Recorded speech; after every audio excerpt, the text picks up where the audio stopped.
Vao ny toe-karena kosa indray midina hatrany ny vidin'ny chrome eny anivon'ny tsena iraisam-pirenena raha ny fanazavana voaray eo anivon'ny chromita malagasy izay mamokatra 5,4 sy ray hetsy hatramin'ny 5,000 sy ray hetsy taona na chrome isa-taona. Andao raha antsika ny fanadina miompana amin'izay.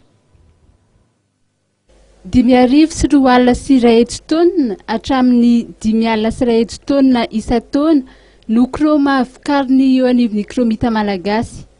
Nanomboka ny taona 2004 dia ny NB manefika no misy ny toeram-pitrandrahana fa efa lany tamin'ny taona 2004 ny chrome tao akazy-taolana raha ny fantatra.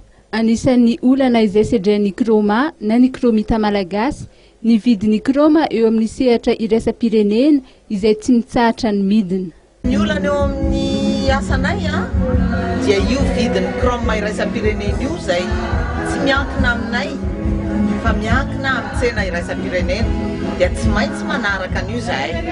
Nefa ankoatran'izay ireo vidin'ny kojakoja pièce de rechange andreo fitaovana ampiasanay dia iarahantsika malala fa miakatra tsy akijanona.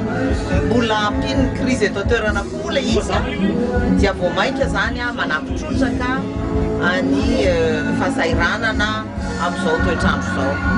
Amin'izao fotoana izao dia mandidina ny $500 ny taonina na chrome raha tany amin'ny $500 tany izany ny faran'ny taona 2004.